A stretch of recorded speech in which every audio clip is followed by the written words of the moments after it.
Arbitration में हम जो चैप्टर देख रहे थे, जुरिस्डिक्शन ऑफ आर्बिट्रल ट्रिब्यूनल्स, मध्यस्थम अधिकरणों की अधिकारिकता।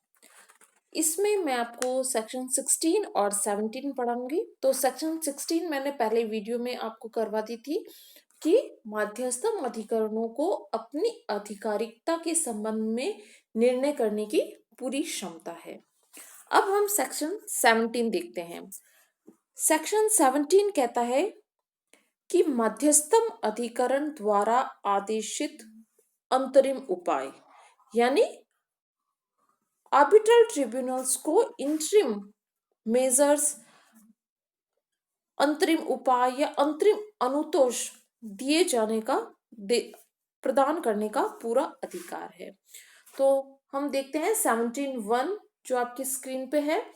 17(1) हम देखते हैं कि जब कोई पक्षकारों में जो आर्बिट्रेशन के पक्षकार है उसमें अन्यथा करार नहीं होता है, यानी कि अंतरिम उपाय दिए जाने के संबंध में कोई निर्बंध नहीं लगाया गया है, कोई रोक नहीं लगाई गई है, कोई रोक लगाने वाला करार नहीं किया गया है, तो मध्यस्थम अधिकरण किसी भी पक्षकार की प्रार्थना पर, यानी किसी पक्षकार के आवेदन पर दूसरे पक्षकार के संरक्षण का कोई भी अंतरिम उपाय करने का आदेश दे सकता है, और यह आदेश उस विषय वस्तु के संबंध में आवश्यक होना चाहिए। यानी कि आर्बिट्रल ट्रिब्यूनल किसी पक्षकार के आवेदन पर जो मध्यस्थम अधिकरण के विवाद की विषय वस्तु है उसके संबंध में किसी पक्षकार के संरक्षण के लिए अंतरिम उपाय यानी कि इंटरिम मेजर्स प्रदान करने का आदेश दे सकता है। अब हम देखते हैं 17(2), जिसमें कहते हैं कि यह जो आदेश 17(1) में दिया गया है वह तभी देगा जबकि उस पक्षकार द्वारा प्रतिभूति उपलब्ध कराई जा चुकी हो। यानी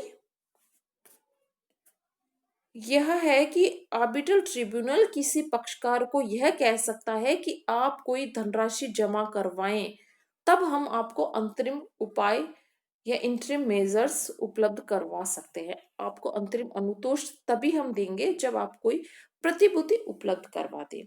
तो इस तरह से इंटरिम अनुतोष दिए जाने के संबंध में मैं आपको एक बार डिटेल में इसके शर्तें बताती हूँ जो पूरी सेक्शन 17 के संबंध में है। तो हम कह सकते हैं कि अंतरिम उपाय प्रदान करने के संबंध में क्या शर्तें हो सकती है। ये सभी शर्तें ये इस सेक्शन 17 है उसके अंदर से ही है, जैसे कि पक्षकारों में अंतरिम उपाय न किए जाने का कोई करार नहीं होना चाहिए। नेक्स्ट है कि ऐसा अंतरिम उपाय अधिकरण तभी दे सकता है जब पक्षकार द्वारा कोई प्रार्थना की गई हो, यानी कि पक्षकार के आवेदन नहीं करने पर अगर कोई भी पक्षकार ऐसा कोई आवेदन नहीं करे तो अधिकरण स्वयं में यानी सुओ मोटो खुद से ही ऐसा कोई अंतरिम उपाय नहीं दे सकता।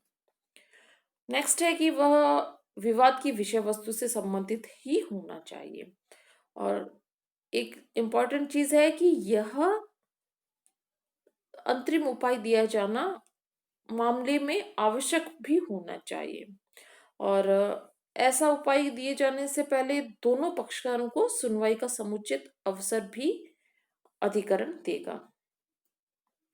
नेक्स्ट है कि जो 17(2) में है कि यदि अधिकरण आवश्यक समझे तो पक्षकार को प्रतिभूति उपलब्ध कराने के लिए आदेश भी दे सकती है। अब हम देखते हैं कि अगर 17 जो है उसमें पारित आदेश से अगर कोई पक्षकार खुश नहीं है तो वो क्या करे। तो सेक्शन 17 का जो है आदेश वो अपीलीय आदेश है। तो इसमें उसे मंजूर करने न करने का जो भी पक्षकार खुश नहीं है, चाहे उसका नामंजूर कर दिया गया है या अन्य का मंजूर कर दिया गया है, तो उसके संबंध में अपील सेक्शन 37(2)(b) में करने के लिए प्रावधान किया गया है। ये आपका चैप्टर एंड हो गया है। अब मैं नेक्स्ट चैप्टर में आती हूँ। वह चैप्टर है आपका मध्यस्थम कार्रवाइयों का संचालन, यानी कंडक्ट ऑफ आर्बिट्रल प्रोसीडिंग्स। ये आपके सेक्शन 18 से 27 तक है। ठीक है, तो 18 से 27 तक हम सेक्शंस देखेंगे। तो आपकी स्क्रीन पर सेक्शन 18 आई हुई है। इसमें हम देखते हैं सेक्शन 18 कह रहा है कि पक्षकारों का समान व्यवहार, यानी पक्षकारों के साथ, सभी पक्षकारों के साथ समान व्यवहार किया जाएगा और सभी पक्षों को, पार्टीज को अपना मामला प्रस्तुत करने का पूरा अवसर दिया जाएगा। इसका मतलब ये है कि इसमें दो इम्पोर्टेंट नेचुरल जस्टिस, प्राकृतिक न्याय के दो इम्पोर्टेंट सिद्धांत दिए गए हैं कि समानता का सिद्धांत, प्रिंसिपल ऑफ इक्विलिटी, और दूसरे पक्ष को सुनो, यानी ऑडी अल्टम पार्टम। इन सिद्धांतों को फॉलो किया गया है।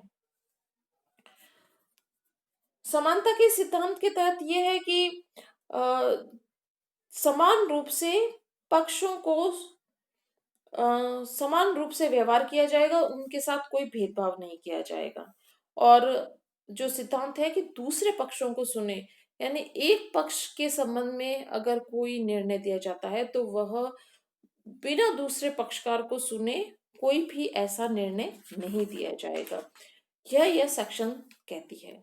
तो हम मध्यस्थम कार्रवाइयों का संचालन कैसे होगा, उसका एक फर्स्ट स्टेप हमने किया सेक्शन 18 कि पक्षकारों के साथ समान व्यवहार होगा और उसमें पक्षकारों को अपना पक्ष रखने का पूरा अवसर प्रदान किया जाएगा।